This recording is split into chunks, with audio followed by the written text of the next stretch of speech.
go ahead. Hi. Hi. Can you state your name for the courtroom, please? Sure. It's James Beer. Okay. Welcome, Mr. Beer. I would like to start just by talking a little bit about yourself. But if we could start, are you familiar with the defendant? Yes, I am. Okay. And how are you familiar with the defendant? Well, I've met the defendant twice. In fact, I've issued 2 citations to the defendant.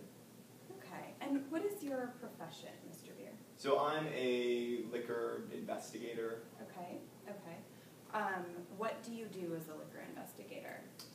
So basically, the gist of what I do is a lot of the times we'll get calls from like neighborhoods, and they'll say, "Listen, this liquor store is selling alcohol to intoxicated people or minors," or things like that.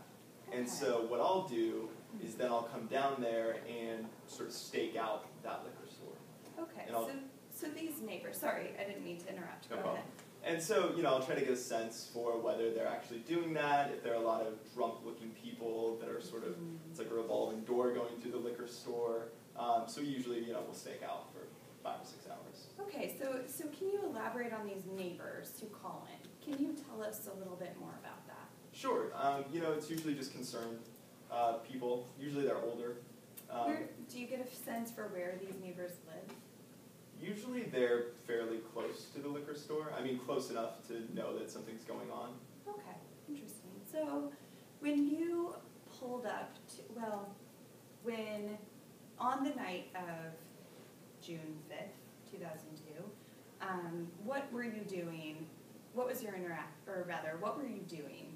Sure, yeah. I mean, it was one of those investigations that I mentioned. Somebody had called in and said, this clerk is selling alcohol to intoxicated people. We'd like you guys to come down and take a look. So at that point, I think it was about 7:30.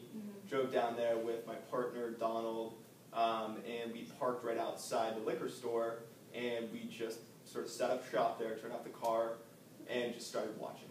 Okay, so while you were parked, where was the liquor store? Say you're in your car. Where was the liquor store in reference to where you are right now? Yeah, so I mean, we could see the liquor store directly out our window, and I think it was to the left of us. And so I mean, you just turn, you see, and there's this huge window that you can see into it. Our view was blocked a little bit. There was some advertising there, but we could see most of the liquor store.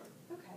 And how's your eyesight generally? It's great, 2020. 2020, astronaut. What about your partner's eyesight? His is equally good. Okay. When you were parked in your van or in your car, about how high up were you?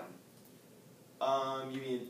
Just about how were you sitting? Yeah, close to the ground where you are now? Were you higher up? A little bit higher up. Okay. It's just a regular, sedan, Crown Vic. Okay. All right. About what time of night was it? It was 7:30 at night when we got there. I think I don't remember how long we were there, but we got there at 7:30. Okay. About how late was it? It was dusk, so, Okay. light was falling, but there are lights all over the place. I mean, there's lampposts on every corner, you can see everything really well. Okay. About how many lights would you say? I mean, there was definitely one big lamppost on each corner at this intersection that we were at. And then plus, the light coming from the liquor store. Okay.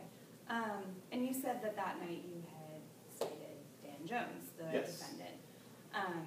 What was the first time that you encountered Dan Jones, or rather, viewed him? That night or previously? That night. That night. So as soon as we got there, we parked, like I said, and then we just turned and looked in, and you can see him Dan Jones. from inside. So Okay. we saw him at that point. Okay. At what you said a neighbor called in about a drunk person or potentially drunk people there. Did you find that person? I don't know that they were talking about one particular person, but we did see a person that we suspected was intoxicated. Okay, and why did you suspect that? Well, he started walking, and so our car was parked, in this one part of the intersection, one of the corners. We saw him on the other side of the intersection, and he was stumbling as he started to walk across the intersection. Did you see him do anything besides stumble? Was he was stumbling as he was walking? Yeah, I mean, I guess when we first saw him, he was leaning up against a lamppost, and then as he started to cross the street, he began stumbling, and at one point, he stumbled, so dramatically that he had to reach out and sort of try to catch himself. And he steadied himself, he caught himself before he hit the ground, but he was definitely swaying and stumbling. Okay, interesting. Were there any other people around at that point? There was no one else in the street that we saw. It was just us out there. Okay. What about other cars driving by?